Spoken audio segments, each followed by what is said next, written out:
How's it going there, everyone? It's Mr. Zen over here bringing us a brand new One Piece chapter discussion. And for today's segment, folks, we're going to be talking about chapter 838, guys. Now, this chapter, guys, holy snap. The reason I'm saying holy snap again, guys, is because of the fact that King Kong Gun actually lost, guys. What the heck? Oda sure loves teasing us. Oda sure loves throwing twists and turns, guys, because of the fact that in this chapter, guys, Luffy, yes, he is in Gear 4 and he was emerging victorious, yes, but the battle still continued back from the previous chapter with the sweet commander Cracker. But in this chapter, guys, a lot of things have been unveiled in this chapter that involved Luffy fight against Cracker. And in this fight, guys, Cracker is not who he seems to be, guys. Holy snap. Holy snap. My jaw was dropped in this chapter. When I was reading it earlier on my lunch at work, I was completely devastated at the fact that the King Kong Gun actually failed. Yes, guys. The reason I'm saying the King Kong Gun is actually failing, or Gear 4 in general, is failing due to the fact that Cracker is a lot stronger than what he actually appears to be. Yes, guys, I'm actually calling it. Cracker is a lot stronger than he actually has to be. He appears to be stronger than Luffy. Not in terms of, I would say, strength-wise. I would say in quantity-wise.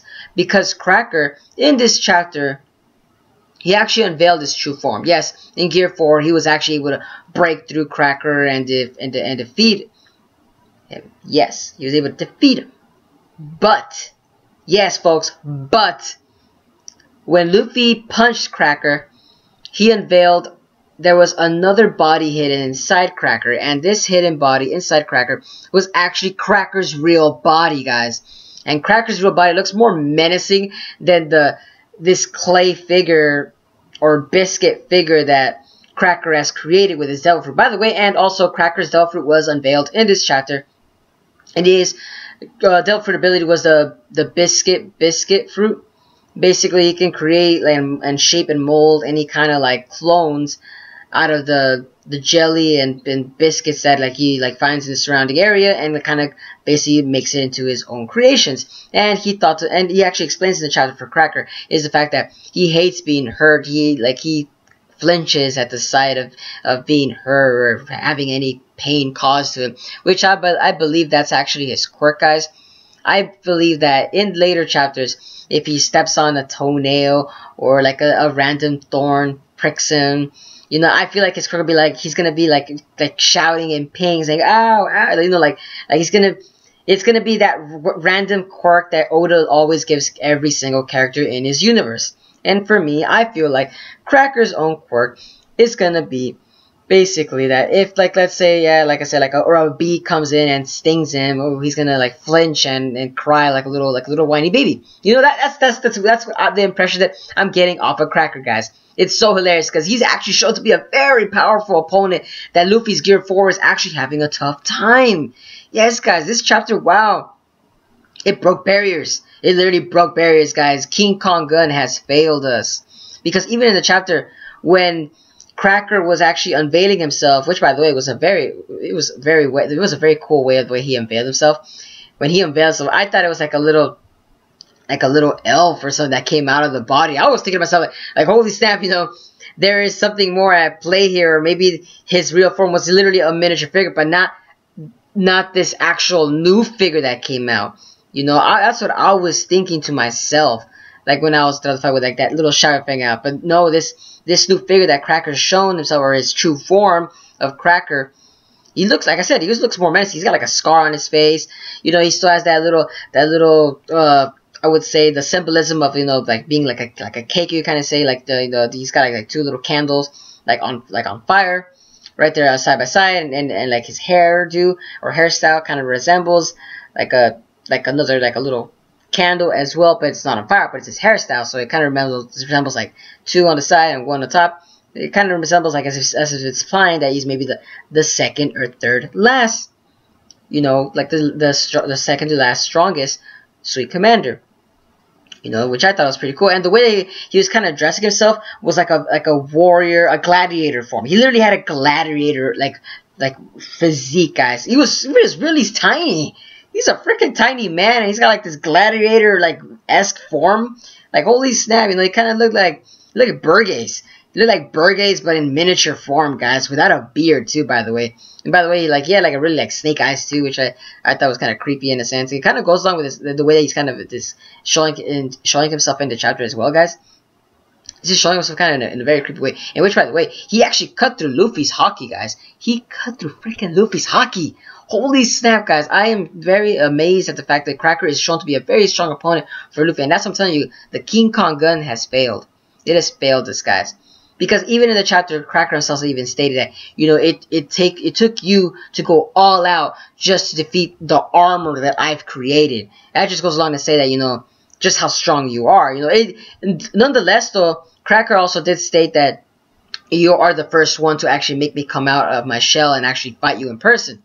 Which shows that Luffy is not a weakling. It's just that Cracker's just on another level. Holy snap. And by the way, the 1,000 Arms epithet is, by the way, is actually, now that we're actually looking at this chapter, it's kind of more focusing on the fact that he's able to create so many clay figures, almost like his clones, you kind of say, or like his little foot soldiers. So basically, you're fighting thousands and thousands of foot soldiers, which, by the way, my own theory on him having a pop fruit was very disregarded, because of the fact that this chapter kind of unveiled all the stuff that many YouTubers were out there kind of like looking at, you know. But the biscuit fruit was kind of a, you know, like a little turn right there.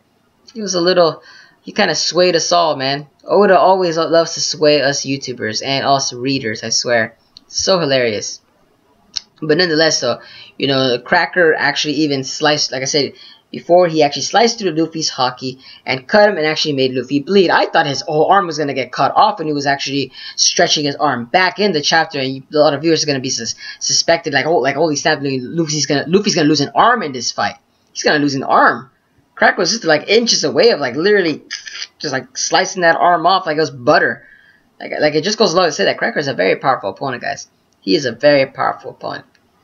But we also got to see a new technique, which I thought was actually pretty interesting. Is Luffy's new technique is an organ gun, which basically looks like the Gatling gun that Luffy regularly has, but in Gear 4, and he calls it the organ gun, which basically is just like a massive and gigantic size of the Gatling gun, but in, like I said, in Gear 4. That's what it looked like to me, in which I thought was pretty interesting in a sense. And it was kind of sad too that even when he used that new technique against Cracker, Cracker was able to use his Devil Fruit ability to create a shield and basically, you know, charge forward, kind of going at it like a Trojan warrior, you know, just coming at you with just sheer numbers, you know. I thought to myself, like, you know, wow, Cracker's actually he's a smart character too, guys. Holy snap. He is no weakling at all. This guy has seen through hell and he's come back. He's making Luffy look like he's a little kid, guys. Wow. Just wow. And also, guys, in the chapter, you know, it not only focused on the battle-oriented scenes, there was more at hand, guys. There really was. In the next couple of panels and the next couple of scenes, guys, we're actually also introduced to Brook and frickin' Pedro. They are back at it again in the chapter, guys. But this time, they're actually inside one of Cracker's own biscuit models, and it's so there's that Pedro and Brook are hiding right there, and you know that's how they're gonna infiltrate in the chapter themselves, guys. It's going by infiltrating through one of the little Cracker's little claymations. But we're wondering just how far they're gonna get inside the castle inside there, because I mean, come on, Big Mom has gotta have some pretty powerful observation hockey, so they're gonna have to ditch that suit eventually, guys. And which, by the way, the Cracker's armor, it literally just reminds me of a giant warrior, you know, like somewhere from Ebelf. Maybe that's what Cracker is trying to represent. So, you know, like I said, he's trying to represent himself as a very strong character. So maybe he respects the giant warrior clans. So maybe it's a homage to them, which I think would make pretty sense. But I still think Cracker's, you know, his own color scheme and the way that he kind of looks, I think it's more appealing than that Viking appeal of his armor. That's just my intention, you know. He just looks more menacing, in my honest opinion, by his regular self. He looks more intimidating too, in all honest opinion. because he's tiny, so you just don't, he's got that allure of like, oh, he's so weak, but yeah, he can pack a powerful punch, guys. Holy snap, Cracker is one dangerous guy. Wow. A lot of people's minds are going to change once they read this chapter 838 on Cracker himself, guys. This character is really strong, and Oda really did give us a little tease right there, guys. Holy snap.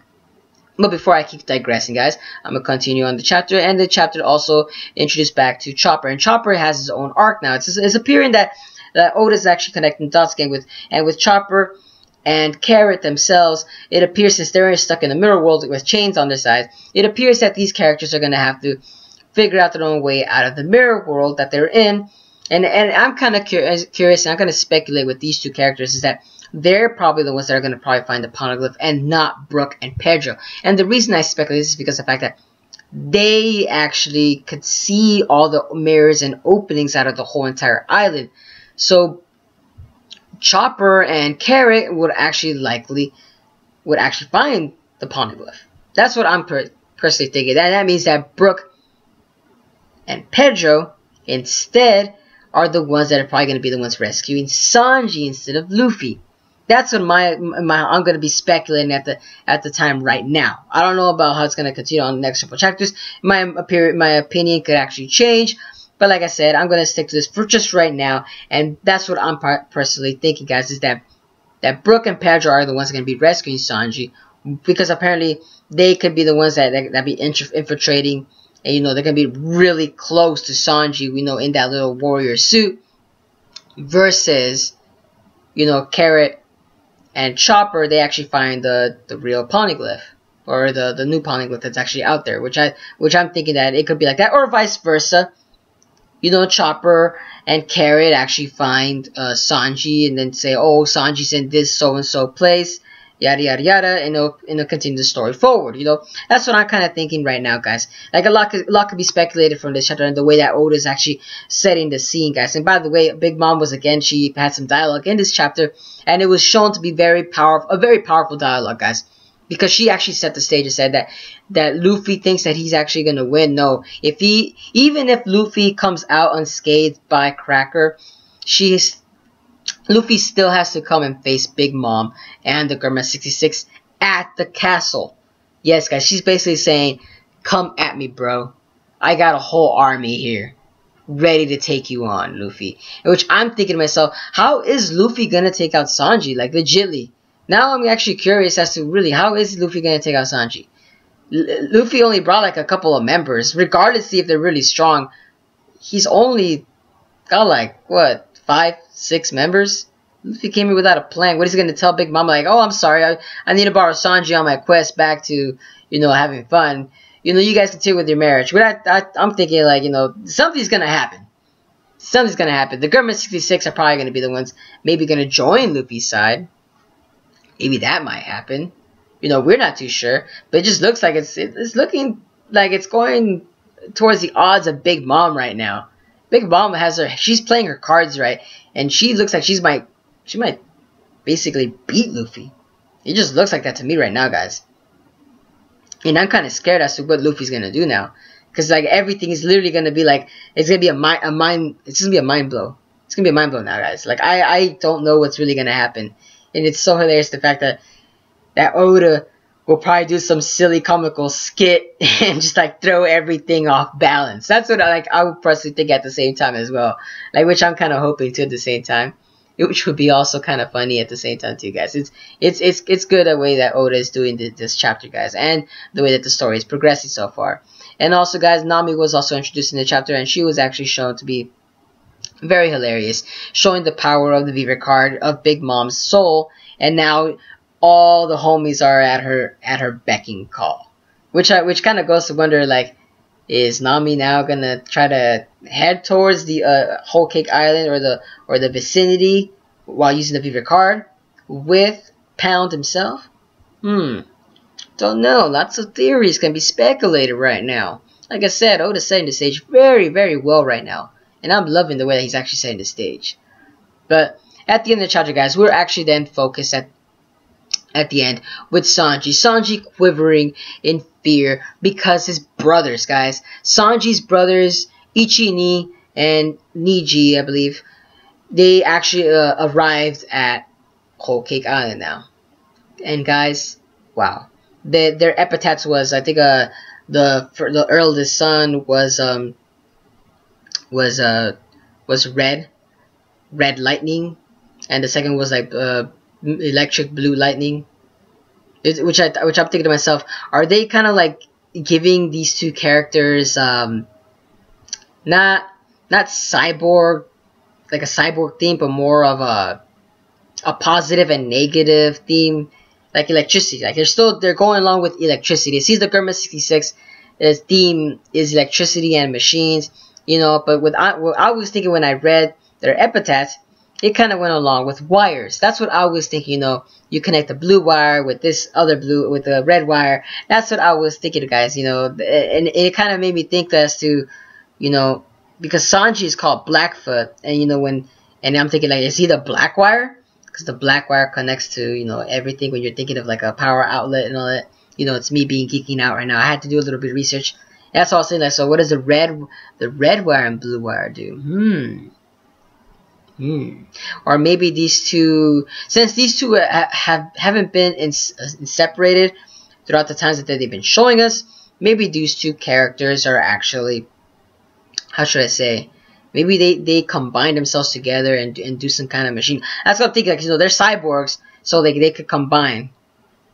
Maybe that's what I'm thinking. Or maybe these two characters are something else. And like I said, there's still a little bit of mystery involved with this. But I'm loving the fact that they're kind of going with the route with the electrical wire and positive and negative. Positive and negative. Blue, red, blue, red. It's interesting. It's interesting at hand as to how it's playing out, guys.